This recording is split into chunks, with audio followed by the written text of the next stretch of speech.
নিজেকে সরিয়ে নেওয়া মানে পরাজয় নয়, এটা এক ধরনের আত্মরক্ষা, আত্মসম্মানের ভাষা। একটা সময় ছিল যখন মানুষ ধরে রাখার জন্য প্রাণপণে লড়ে গেছি।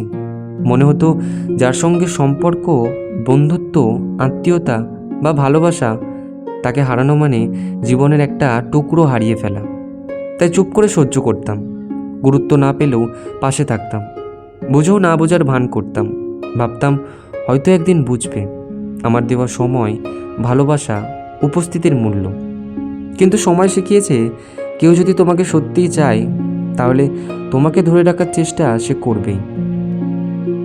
যেখানে তুমি অনুপস্থিতি হলেও কারো কিচ্ছু যায় আসে না, সেখানে তোমার উপস্থিতির আর কোনো অর্থই থাকে না। আমি আজকাল বুঝি চুপচাপ চলে আসাটাই এক ধরনের আত্মরক্ষা। সবসময় যুদ্ধ করে টিকে থাকা যায় না।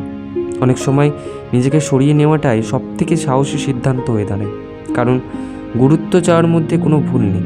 ভুল হলো নিজেকে এমন জায়গায় ধরে রাখা যেখানে তোমার গুরুত্বই দেওয়া হয় না।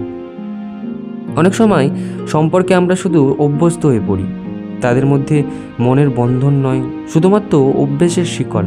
তারা ভুলে যায় তুমি কতটা সময় দিয়েছো, কতবার নিজের পেছনে রেখে তাদের গুরুত্ব দিয়েছো। আর তুমিও একসময় ভুলে যাও তুমি নিজেও গুরুত্বপূর্ণ। আমি এখন আর কারো উদাসীনতায় কষ্ট পাই না, বরং নীরবে সরে আসি।